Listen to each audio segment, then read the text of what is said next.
오지 않던 그런 평범한 시골 동네였었는데, 조그마한 도시였는데, 안디옥, 바울과 바나바가 들어가자 인류 역사의 길이 남는 안디옥이 되고, 빌립보, 베레아, 에베소, 고린도, 멜리데섬, 로마까지 사도 바울이 들어가기만 하면 그 도시가 세계적인 도시로 바뀌고, 그 도시에 그저 형편없는 보통 인간들이 변하여 세계적인 인물로 변화가는 역사가 막 일어나는 거예요. 왜요? 사도 바울은 그 안에 예수님 만나서 오신 이후로 자기의 사랑과 하나님의 사랑, 자기의 능력과 하나님의 능력을 통하여 사람들에게 축복이 되는 삶을 사는 거예요. 얼마나 이 만남이 아름답냐고요. 아시아로 가서 복음 전하려고 했더니 하나님의 성령이 허락지 아니하여 이리 갈까 저리 갈까 차라리 돌아갈까 하는 중에 꿈의 환상을 봤어요. 마게도냐 사람이 손짓하면서 와서 우리를 도와달라고 그래서 갔는데, 그게 어디냐면 빌립보거든요. 빌립이 유럽의 첫 성입니다. 사도 바울이 빌립보에 들어가는 순간 유럽 사람들이 세계 역사를 지배하는 인물로 선택받은 거예요. 할렐루야. 아멘. 여러분, 사도 바울이 예수 그리스도 모시고 들어가서 만나는 사람이 변하고 도시가 변하고 세계 역사를 주장하는 사람으로 바뀌었다는 것은 역사적인 증거예요. 놀라운 사건이에요. 놀라운 사건.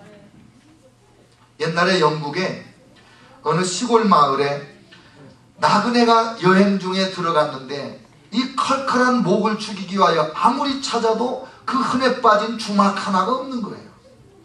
그래서 노인장을 붙잡고, 어르신, 어찌하여 이 동네는 사람 사는 동네에 주막이 없습니까? 그렇게 물었더니 이 할아버님 대답이, 네, 100년 전에 요한 웨슬레라는 목사님이 다녀가셨지요. 요한 웨슬레 목사님 100년 전에 와서 예수님 전하고 가신 이후로 100년 동안 그 동네에 막걸리 파는 술집 하나가 안 생기는 거예요. 하나님의 종이 지나간 그 뒷자리에 이런 거룩함의 역사가 100년간 지속된다는 것은 오로지 하나님의 사람에게서만 가능한 일이에요. 저는 저와 여러분이 다 이 바울과 같고 요한 웨슬레와 같이 되기를 축원합니다. 우리를 만나는 사람은 인생이 변하는 거예요. 우리를 만나는 사람은 운명이 변하는 거예요. 여러분, 사도 바울의 행복이 뭐예요? 자기를 만나서 변화받은 사람을 보는 게 행복이에요. 내가 주의 자녀들이 주의 말씀대로 행한다는 것을 듣는 것보다 더 큰 기쁨이 없다, 이렇게 고백했어요. 목회자의 기쁨이 뭘까요? 안 믿던 사람이 목회자를 만나서 그 교회를 나와서 예수 믿고 구원받았다, 그분을 보는 기쁨이 얼마나 크겠어요. 우리가 그분들을 만날 때는 사내 모사내가 주제곡이었던 집안이 우리와 함께 지나는 동안에 변하여 그저 깨가 쏟아지는 집안으로 변했다. 그게 행복이 아니고 그게 기쁨이 아니고 무엇이겠습니까? 여러분, 하나님의 사람들은 나를 통하여 하나님이 변화시켜준 사람, 나를 통하여 새롭게 된 사람, 나를 통하여 거룩하게 된 사람, 나를 통하여 예수님을 닮은 사람들을 보는 것보다 이 땅에서의 기쁨이 어디 있으며 천국에 가서 주님 앞에 내놓을 다른 내놓을 거 뭐 있어요? 그거 외에는? 그래서 저희 내외의 기쁨은 여러분이고 여러분들의 기쁨은 저희가 되고, 우리가 그래서 함께 하나님 앞에 변화의 기적을 일으키는 만남의 축복을, 그래서 이게 유행가인지 복음인가인지 모르지만 우리의 만남은 우연이 아니에요. 이건 정말 신앙 고백적인 그런 고백이 되는 거예요. 뭐예요? 이게 유행가예요? 괜찮아요, 유행가도. 하여간 우리 고백이 돼요. 우리의 시작은 심히 미약하였으나 끝은 심히 창대하리라. 우리의 만날 때는 서먹서먹했어요. 옆자리에 앉아서 예배를 몇 달을 드려도 인사도 제대로 못했어요. 근데 나중에 알고 보니 이분이야말로 나와 함께 하나님의 영광을 위하여 쓰임받는 인물이구나. 할렐루야. 아멘. 그런 거룩한 만남의 역사가 일어나는 거죠. 아멘. 여러분은 모든 만남을 시작이야 어찌됐든 점점 깊은 만남을 만드는 기적의 사람 되시기를 축원합니다. 여러분을 만나는 사람은 어떤 현상과 어떤 상황과 처지에 있든지 상관없이 여러분과 저를 만났기 때문에 그의 삶이 점점 밝아지고 점점 행복해지고 풍성해지는 역사가 있기를 축원합니다. 그리스도인은 그런 사람입니다. 그 다음에 알렉산드리아 배를 타고 로마로 출항을 했는데, 원래 이 풍랑을 만나서 다 파손되어 버린 그 배도 알렉산드리아 배였어요. 그래서 보니까 아하, 알렉산드리아라는 것은 큰 배 회사였는가 보구나, 그런 생각이 들어요. 그 중에 특별히 오늘 이제 로마로 타고 들어가는 이 배는 그 머리 장식은 디오수그로라 이렇게 써 있어요. 이 디오수그로가 누구냐면요, 제우스 신의 쌍둥이 아들을 지칭하는 이름입니다. 그러니까 신이에요. 이때 당시에 로마의 큰 배들은 그 뱃머리를 신상으로 멋지게 장식을 해놓은 거예요.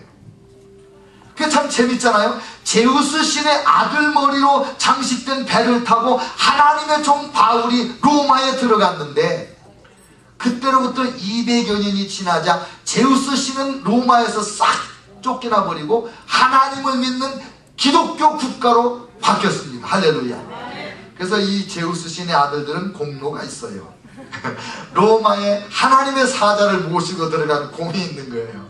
그 다음에요, 28장 15절에 보니까 그곳 형제들이 우리 소식을 듣고 앞비오 광장과 트레이스 타베르네까지 맞으러 오니 바울이 그들을 보고 하나님께 감사하고 담대한 마음을 얻으니라, 이렇게 되어 있어요. 제가 이 말씀을 묵상하면서 생각해 보는 거예요. 사도 바울이 로마에 있는 신자들을 만나서 환영받으니까 감사했다, 하나님 감사합니다, 그건 이해가 돼요. 근데 담대한 마음을 얻었다, 이 사도 바울같이 위대한 분이 뭐 로마에 가서 신자들 좀 만났다고 어떻게 그 담대한 마음을 얻었다고, 그전에도 원래 담대한 분이 아니었을까, 이런 생각이 들어서 누구를 만났나, 어찌하여 감사가 넘쳤고 담대한 마음을 얻게 됐나. 제가 묵상 중에 로마서 1장 8절로 13절과 로마서 16장 1절로 16절 말씀을 참고하게 됐어요. 이 로마서는 사도 바울이 로마로 가기 전에 한 3, 4년 전에 써서 미리 보낸 편지입니다. 내가 이제 로마로 갑니다, 내가 로마에 가서 여러분들을 만나고 싶습니다, 그런 말을 쭉 썼는데, 로마서 1장 8절, 너희 모든 사람에 관하여 내가 하나님께 감사한다, 왜냐하면 너희 믿음이 온 세상에 전파됨이라. 사도 바울은 로마에 있는 기독교 신자들 중에 많은 분을 알고 있었습니다. 그래서 그분들에게 내가 갑니다라고 편지를 쓰면서 내가 여러분을 생각하면 하나님 앞에 감사합니다, 그렇게 말했어요. 왜냐하면 여러분은 이미 온 세상에 믿음을 전파하고 있기 때문입니다. 그러니까 로마에 있는 신자들은 전도를 열심히 했어요. 사실 로마의 교회를 누가 개척했는지 아무도 모릅니다. 그 다음에 1장 9절에 가니까 내가 그의 아들의 복음 안에서 내 심령으로 섬기는 하나님이 나의 증인이 되시거니와 항상 내 기도에 쉬지 않고 너희를 말한다. 무슨 말이에요? 사도 바울은 로마에 있는 신자들을 위하여 매일 하나님 앞에 감사기도, 중보기도를 했다는 거예요. 내가 얼마나 열심히 여러분을 위하여 기도하는지 하나님이 나의 증인이 됩니다, 그렇게 고백을 할 만큼 기도해주는 사람들이었으니까 이분들 만나니까 반갑지 않았겠어요? 그 다음에 이제 10절에 가니까 어떻게 하든지 이제 하나님의 뜻 안에서 너희에게 나아갈 좋은 길 얻기를 원하노라. 내가 너희 보기를 간절히 원하는 것은, 사도 바울은 로마에 가서 그 신자들을 보고 싶어 했고 로마에 가서 뭔가 큰 사역을 하고 싶은 소원이 간절했습니다. 근데 이제 드디어 로마에 도착해서 그 사랑하는 성도들, 중보기도하던 성도들, 생각만 하면 감사가 터져나오던 그 성도들을 만났으니 하나님께 감사하는 거죠. 그 다음에 그럼 그들을 만나서 뭐 하려고 했느냐? 어떤 신령한 은사를 너희에게 나누어 주어 너희를 견고하게 하려 함이라. 사도 바울은 자기가 하나님의 은사가 있고 능력이 있어서 가서 안수기도하면 갖가지 은사가 나타나고 능력이 나타나고 성령 세례, 불세례 받고 이런 걸 알기 때문에 내가 로마에 있는 여러분에게도 이 하나님의 큰 능력 능력과 은사를 나눠주고 싶습니다. 병을 고치는 은사도 나눠주고 싶고 예언하는 은사도 나눠주고 싶고